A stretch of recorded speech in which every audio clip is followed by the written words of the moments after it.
At just after 2 in the morning, 19-year-old Audrey leaves a busy hotel on the central coast of Australia. She'd been out with friends, nothing unusual about that. She steps out onto the main road, and for a moment, everything about this night still feels normal. The street lights are on, and cars drive past. But within the next hour, things change, and really not in a good way. Somewhere along that road, Audrey's phone goes quiet, and then she is never heard from again. And by the following afternoon, Audrey would be found in water, just a short distance from where she was last seen. At first, it would all be described as an accident, a misadventure, but that explanation doesn't hold out for long, because behind that same stretch of road, there is another parallel timeline unfolding, a separate series of events happening unknown to Audrey, involving someone who should never have even been there. This one gets out of hand. Let's dive in.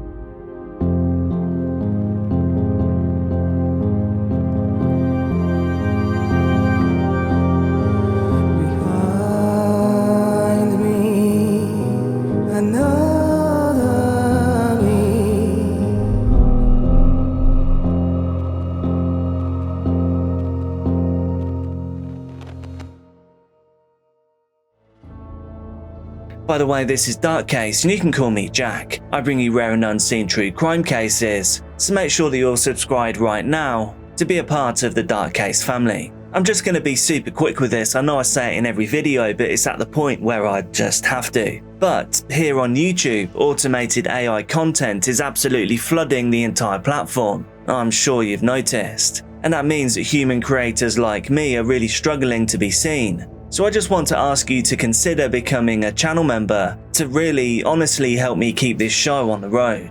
Currently 235 of you are supporting the channel as members, and I really can't thank you all enough. I've set a target of hitting 250 members by the end of April, so right now I'm just 15 away. But of course there's no pressure. Now for today's silly little question. If you're going to be stranded on a desert island, but you could take 2 things with you, which 2 things would you take? Let me know down in the comments. And now, on with the video. Audrey Griffin was 19 years old. She lived on the central coast of New South Wales, Australia. Her life was really structured. She was moving in a very clear and positive direction. She was a triathlete. She played rugby and competed in water polo. She'd represented her school at a high level and had been named vice captain at Central Coast Sports College. Training sessions, competitions, proper recovery, Audrey was the real deal. Shortly before March of 2025, the events that this video is about, she travelled to New Zealand to compete in the Antco Foods Half Ironman. That alone required months of preparation, swimming, cycling and running. Each part demanded its own level of endurance and skill, each part making me realise I need to go to the gym. And outside of sports, Audrey had already made plans for what would come next. She intended to join the Australian Navy. That decision added another layer of structure that really seemed to suit her. Entry requirements, training expectations, a defined pathway forwards and upwards. Earlier on in the day of March the 22nd, Audrey had spent time with family. It was a good, normal day. And then later that evening, she went out with friends to the Gosford Hotel, a fun and familiar place. She remained there until around 2 a.m. At that point, it was time to leave. And from that moment forward, every decision that was made would depend on what was immediately available. Remember, it was 2 a.m. It was all about transport, timing, and who was nearby. She attempted to arrange a ride home, an Uber or a taxi, but none were available. So instead of waiting indefinitely, she made a decision. She would walk home to a friend's house. That route would take her along the entrance road, moving towards the arena area. As she walked, she remained in contact with a friend. She was sending Snapchat videos, only short updates, but it was proof that she was okay. These messages would later become much more important, because at this stage, we are still in kind of that before world where everything is good. But soon, a whole new, darker afterworld was about to be unleashed. Whilst Audrey's life was following structure and routine, there was another pattern forming elsewhere, a pattern that had already been established long before that night. Someone else had prior convictions for DV, assault, intimidation, fraud and theft. And these weren't just isolated offences, it was literally who this guy was. His behaviour even led him to prison time in 2020. After his release, that pattern continued through further charges, through breaches of apprehended violence orders, which is related to the DV, and so restrictions had been placed on his behaviour, legal boundaries had been set, but those boundaries had already been crossed before. In January of 2025, just 2 months before the events of this video, the same man was sentenced once again. But this time, he was not returned to prison. Instead, he was given a community corrections order, and that decision would allow him to just remain in the community. At the same time though, he was already facing 11 separate DV charges. So the system had identified risk, which is good. It had documented behaviour, but it had not removed him from public spaces or public life, which is bad. And within this same period, there was also another layer to this whole thing. A woman that the man had previously been in a relationship with, and it would be on the night of March the 22nd into March the 23rd, while Audrey was out with friends, that the man was once again making contact with the woman that he'd been in a relationship with. He did this over and over through calls and voicemails, the contents of which were clearly threatening. He was making direct statements indicating that he intended to end her. So these two separate timelines on the same night were happening in parallel. One person was moving through a normal night out, but another's behaviour was escalating in a way that had been seen before. At this stage, these two paths have not crossed yet, but they are moving towards the same location, and the timing begins to overlap. So, after 2 AM, Audrey leaves a Gosford hotel. She goes from a crowded indoor space to an open road. And remember, she couldn't get a taxi or an Uber, so she begins just walking home to her friends. She continues walking, continues sending Snapchat updates to her friend, and this confirms that at that time she's still in control, she's still safe. As she continues walking, her last known location was near Arena, close to Punt Bridge. This is a stretch of road that runs alongside water. And then, at around the same time, another data point appears. At approximately 2:43 AM, a mobile phone is detected in that same area. It is only location data, but it does place someone nearby to Audrey. So now, both timelines are occupying the same stretch of road, the same physical space, and the same point in time. At around 3 AM, a nearby resident hears something. It is a high-pitched scream, one single moment that stands out enough to be remembered. At the time though, it was not immediately connected to anything sinister. Emergency services were not called, so the moment just passes. And then, the area just falls back into silence. From this point forward, there is a noticeable gap. No confirmed movement from Audrey, no further communications, no witnesses who can describe what happened next. The next real point in the timeline is when Audrey does not arrive at her destination. She does not respond to any messages. In fact, she's never seen again. By the time morning arrived, the concern had shifted into something far more serious. Audrey had all but vanished. Her mother checked her phone location, something she had done before. But this time the result is different. It's strange. The location is not moving. It just shows a single point in Arena Creek. That alone is enough to raise alarm bells. Because, even in the best case scenario, it would mean that Audrey's phone had been dropped or thrown into the water. As the day continues, efforts move from just waiting to searching. Friends travelled towards a location that the phone was pinging from. They were looking for anything that could explain what had happened. And then, in the afternoon of March the 23rd, the timeline resumes in the worst possible way. A body is found partially submerged in water, close to the road, close to where Audrey's phone location had indicated. The body was fully clothed. There are no immediate signs of exactly what has happened. No obvious scene that points towards a specific cause. Police attend and a crime scene is established. The body is examined, a post-mortem is conducted, and initial findings indicate just drowning. There is no immediate evidence of anyone else being involved at all, and based on that, the conclusion is reached pretty quickly. After the body is identified by Audrey's own mother, her passing is classified as non-suspicious, a case of misadventure, an accident, a tragic fall into water. And that classification is pretty powerful because it determines the direction of resources by police. It sets the level of urgency or non-urgency, and it dictates the type of evidence actively being pursued. Once that label is applied, the case begins to move towards closure. However, not everyone thinks that this is now over.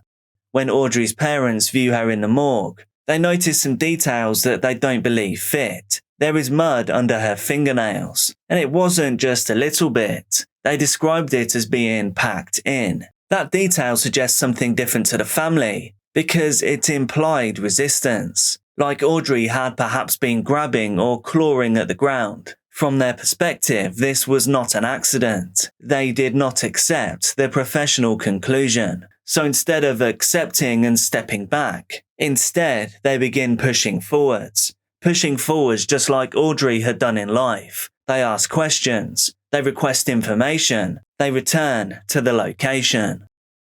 In a moment that is pretty unbelievable, the phone that originally led to the discovery of Audrey, which up to this point had been missing, it is located by a friend near the creek, days after the body had been found. This was another piece of evidence not initially recovered by investigators. At the same time, her mother begins asking about CCTV, footage from the area, from nearby roads, from the hotel, anything that shows movements after she left. These requests are repeated, because from their perspective there is still a missing piece, something that explains how a trained athlete, someone comfortable in water, remember the triathlons, ends up in a creek without a clear cause. As this continues though, the case remains in its original classification, that being not suspicious. But the pressure begins to build, because each unanswered question points back to the same issue.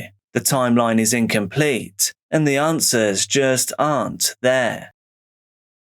As the days pass, the direction of the investigation slowly begins to change. And this isn't because of a new discovery at the scene, it's because of something that was already there but had not been fully examined. That being CCTV footage. Footage that had been there since the beginning, but it had not been central to the initial conclusion. When that footage is reviewed more closely, it shows something that has not been accounted for. Yes, it showed Audrey walking along the road, but it also showed, behind her, a man. They were not interacting. He didn't seem to be approaching her, but he was there, and he was moving in the same direction and maintaining a safe distance. Now that alone, it doesn't confirm anything, but it does introduce a possibility that had not been considered. The possibility that Audrey may not have been alone. At that point, police release an image of the man. A still frame is taken from the footage. He's described as wearing a white cap, grey shorts, a red top and carrying a bag. The public is asked for information, for help to identify the man, but even then he's not initially described as a suspect, just someone who may have been in the area, a potential witness. So Audrey's case begins to reopen but cautiously. Now identifying the man becomes the next critical step, and that image from the CCTV reaches someone who recognizes him immediately, a woman who knew him. She sees the clothing, the build, the face, and she knows who it is. Adrian Noel Torrance, age 53, her former partner, the same man who, on the night Audrey disappeared, had been calling her repeatedly, leaving messages, making threats. And this, of course, changes everything. The two threads of the story are now deeply entwined. Now there is overlap, and not just in location, but also in possible behaviour. There was a man making threats within the same window of time that a young woman disappears in the same area. So Adrian's ex-partner reports this to the police. In doing this, she explains the phone calls and explains the terrible history she had with him. At this point, the investigation shifts. It goes from uncertainty, from even just being an accident, to now having a focused line of inquiry. The man in the footage is no longer just a presence. He could now become central to understanding what had happened. And now, for perhaps the first time in this case, there is a clear direction. We know who he was, where he was, and what else he'd been doing that night. Once Adrian Torrens is identified, all the parts of the investigation begin to align. What had previously been just separate fragments now start to form a real sequence. Adrian's location is confirmed through phone data, and at approximately 2:43 a.m. on that early morning, it was his device that was detected in the same area that Audrey was last known to be at. So we know he was there and at the right time. The available CCTV footage also shows direction of movement. Both individuals, Adrian and Audrey, on the same route. One ahead, one behind. Then there is the forensic evidence. Material recovered from under Audrey's fingernails is tested. The results indicate DNA consistent with Torrens. That detail is a real breakthrough. It confirms contact. It confirms proximity beyond what could be called coincidence. And it supports the theory that there was physical interaction. From there, investigators dig a little bit deeper into Adrian. Phone surveillance is conducted, his conversations are monitored, and during one of those calls, police allege that he makes statements that amount to a confession. At that point, the threshold for action is met. On April 21st, 2025, Adrian Noel Torrens is arrested. He is charged with murder. Alongside that, the 11 unrelated DV charges remain active. Bail is refused, and he is taken into custody. For the first time in this case, there is a clear resolution point forming, a suspect identified, evidence established, a charge made. All eyes now look towards legal proceedings in court. There would be a full account, a structured examination of events, answers delivered through a strict legal process. But that process would never happen. Just days after his arrest, while being held at the Silverwater Correctional Complex, Adrian Torrens is found unresponsive in his cell. Emergency services attempt to revive him, but they are unsuccessful. This event is later reported as not being treated as suspicious. Indications are this was by his own hand.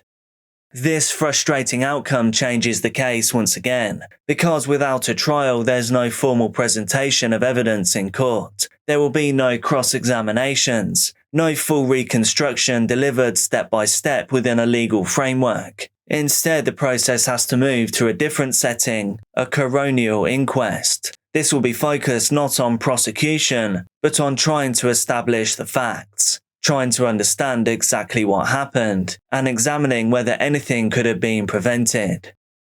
It's difficult to say exactly what happened on that night, but it's believed that a physical altercation did occur. However, there was no witnesses to the moment. There was evidence, however, that suggested resistance on Audrey's part. She did fight back. Remember, she was physically fit, she was strong, she was determined, and she would not give in easily. Adrian, however, eventually struck her hard enough that she was rendered unconscious. From there, the sequence of events becomes even less certain, but the result is starkly clear. Audrey ended up in water. We don't know if she fell, if she was placed, or if she was held there. Either way, the outcome was the same. Her time came to an end. New South Wales Police later acknowledge that the case could have been handled better, that decisions made early on in the case affected the directions of the investigation. For Audrey's family, I imagine that brings no comfort whatsoever. Just a terrible case and a terrible waste. Be careful out there, and I'll see you soon.